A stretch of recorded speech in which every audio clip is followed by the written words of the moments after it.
Please do subscribe to Prajabheri News Channel.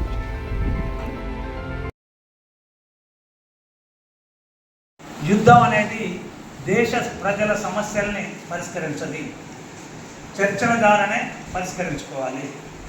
కానీ వెంటనే ఒక దాడి జరిగింది అన్న తర్వాత దాన్ని మనం పోయి అక్కడ ఆ దేశంలో బాంబులు వేసాము, ఆ టెర్రరిస్టులను చంపేసాము అనేది అన్నది. నిజంగానే వాళ్ళని గుర్తించి చంపితే బాగుండేది. ఇక్కడ మన ప్రాణాలను ఎవరైతే తీసిందో 26 మంది ప్రాణాలను తీసిన వాళ్ళను గుర్తించి చంపితే బాగుంటుంది. కానీ అటువంటి చర్య లేకుండా, అది ఎలాంటిది గుర్తించకుండా ఇంత ఆధునాతనమైన ప్రపంచం లోపల ఎవరు తప్పు చేస్తుండు, ఎక్కడ ఏమిటి అనే దాన్ని గుర్తించి చంపాల్సిన బాధ్యత ఉంది. తర్వాత భారతదేశ ప్రజలందరూ కూడా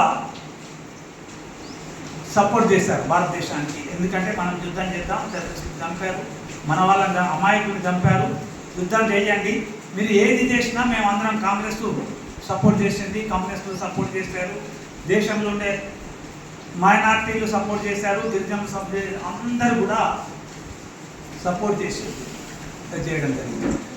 నువ్వు యుద్ధాన్ని స్టార్ట్ చేసుకున్నావు, దాన్ని కనీసం యుద్ధాన్ని ముగించేటప్పుడు నువ్వు ఇక్కడ పార్లమెంట్ ఉంది, నువ్వు పార్లమెంట్ ద్వారా ఎన్నికైన సభ్యుల్ని అందరినీ కూడా పార్లమెంట్లో వివిధ ప్రతిపక్షాలు వాళ్ళు ఉన్నారు, ప్రతిపక్షాలను కూడా నువ్వు పిలుచుకోవాలి.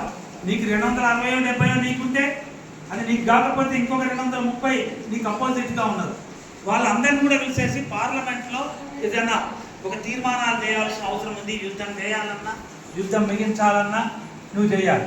కానీ అట్లా కాకుండా, ఎందుకంటే అక్కడ పక్కకు పాకిస్తాన్లో ఉండేదంతా ముస్లిమ్స్, ఇక్కడ ఉండే భారత్లో ఉండేదంతా కూడా హిందువులు అని అంటున్నారు.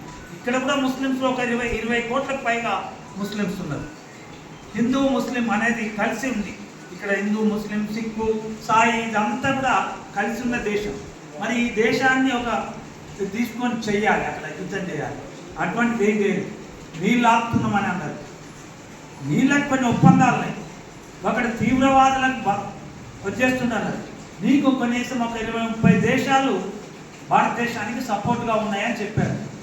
నీళ్ళు ఆపుతున్న దానిలో ఎవరైనా దాన్ని నీళ్ళు ఆపడం తెలియజేయకుండానే ఆ దేశం మీద యుద్ధం చేస్తూ దాన్ని ఆ తీవ్రవాదాన్ని తుదముట్టడానికి కేంద్ర ప్రభుత్వం